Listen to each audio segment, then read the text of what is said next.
事故があってしばらくはですね、やっぱりみんなショックを受けて、それでどんどんみんな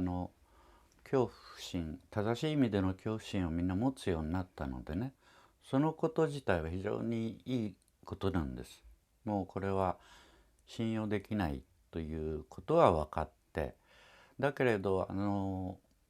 人間というのは毎日毎日いろんなニュースにさらされているから、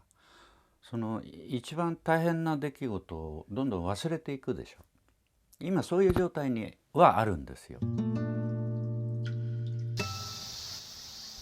今も原子炉、福島の原子炉の下へどんどん漏れてるわけです。それは地下水に入ってる、それから海に入ってる、それから空にどんどん出てるわけですよ。でそういうことをみんなニュースにならないからみんな忘れていくわけです。ニュースで毎日流せば毎日わかりますよ。日本人そんなに気がつかないってはずないけれど、ニュースにならないでしょ。他のことばっかりやってるから。だから一番悪いのは私はマスメディアだと思います。こういう状態をね作り出してきてるのは基本的には事故前と同じですよね。マスメディアがこういう問題を真剣に取り上げないで事故が起こり、起こってもなおかつどんどん、最初だけは報道したけれど、ほとんど今断片的にしか報道しないですからね。汚染の問題はね、コンタミネーションの問題は要するに測定するしかないんですよ。物を、土を、ソイルですよね。みんなこうやってカウンターをたくさんの人が持つようになったんですね、ガイアカウンターを。だけどそれは空間線量であって、外をこう飛んでるものしか測らないわけです。ガンマ線しか測らない。実際にはですね、原子炉の中はいろいろなものがどこまで飛んでいったかっていうのが日本で報道されているもので調べていくと、原子炉の中はもう5000度近くなってたんです。5000度 C ですよ。だからね、とてつもない高温度になっていたので、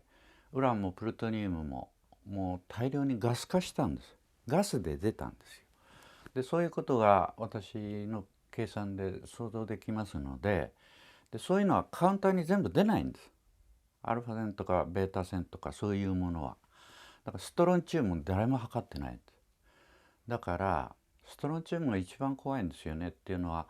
骨に入るから、それで白血病ね、リューケミアを起こすから。だから固定されるものをね、子どもたちが今どんどんこう体大きくなる子どもたちがどんどん取り込んでます。福島のような汚染地帯の人はもう子供がいる人はもうすぐに逃げるようにエバキュエーションをやるように説得しているところです。けれどお金がないと逃げられませんよね、人間は。だから福島の人たちで逃げたいと思ってる人たちでも経済的な問題があるのでなかなか逃げられないわけです。